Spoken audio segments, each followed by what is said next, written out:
A pastry shop owner refuses to sell a cake to a little girl who doesn't have enough money and later discovers it is for her dying mother's birthday. Sal Garfield was having a bad day. He'd been up since 3 o'clock a.m. baking cakes and pastries, and now, his employee who was supposed to take over the shop for the afternoon had just called in sick. Saul was an artist. No one could make confections like him, but he wasn't a people person, not at all. He dealt with several obnoxious customers that morning, so when Jamie Metcalf walked in, he was ready to explode. Jamie was 7 years old, slim and dainty, with long blonde hair and big brown eyes. She approached Sal's display case and placed her tiny hands against the glass as she looked at the delicious pastries and cakes. "Hey kid," Sal growled. "Don't put your hands on the glass. I just cleaned it." Janie jumped back and quickly tucked her hands behind her back. "I'm sorry," she said. "Everything looks so delicious." "My mom says you make the best red velvet cake in the world." Saul was flattered. "She may be right about that," he said. "I won a prize with that cake."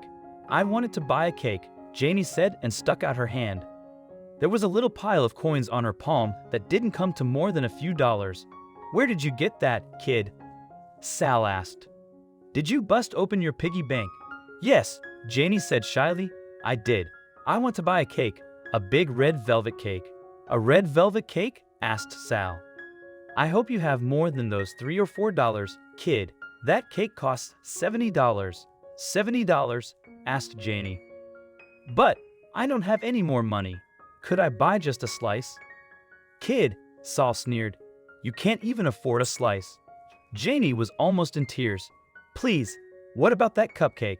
She pointed at a delicious-looking frosted cupcake. "How much does it cost?"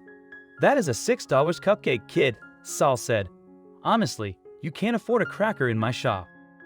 Janie started crying. "Please, mister," she whispered. "You don't understand." That was when Saul lost his patience. "Get out," he shouted. "Go try your wine somewhere else."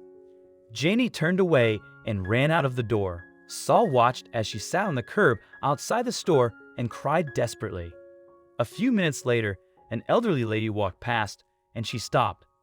Sal heard her ask the child, "Sweetie, are you okay?" Also, if you've not done so already, please subscribe to our channel and click that notification bell to get inspired by these animal stories every day. Now, back to the story. Janie cried, "I wanted to buy my mom a cake, but the man wouldn't sell me one." "Well," the lady exclaimed, "is that what you're crying about? Having cake?" "It's not for me," Janie explained. "It's for my mom. It's her birthday, and she's in the hospital.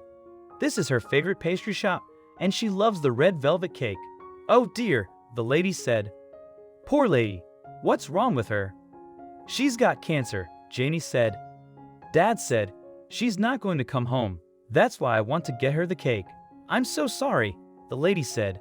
"Maybe." But Saul had heard enough. He ran to the door and cried, "Little girl, come back." Janie looked up at him, her face streaked with tears. "Me?" she asked. "Yes," Saul said in his gentlest voice. "Please come back." The old lady helped Janie get up and walk into the pastry shop again. "I didn't take anything," she said. "I know," Saul said gently. "I'm sorry I didn't listen to you before. I heard what you said to that lady. It's your mom's birthday?" "Yes," Janie said. "Yes, it is. I know I don't have enough money." "It's okay," Saul said, ashamed. "I have this extra cake, so if you could take it, it would be a big help." "You do?" whispered Janie. "Really?" "Yes, really," Saul said. "And as it happens, it's one of my special red velvet cakes with the cream cheese and white chocolate topping." Janie's face lit up with a wonderful smile. "That's my mom's favorite," she gasped. "What's your mom's name?" Sal asked. "Isabel," Janie said. "Her name is Isabel.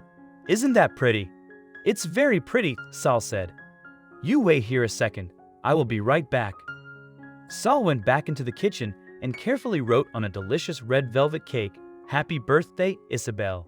Then he placed the cake in a big white satin box and added a pair of sparkly candles. He carried the big box back out into the store and gave it to Janie. "Thank you. whispered Janie with tears in her eyes. "It's going to make her so happy." "No," Sal said. "Thank you. I'd forgotten why I make these wonderful, delicious cakes. It's to make special occasions even more special. I hope you and your mom enjoy my cake." Janie took Sal's cake to her mom that afternoon, and they lit the sparkly candles. By that wonderful light, Janie could almost believe everything would somehow be alright.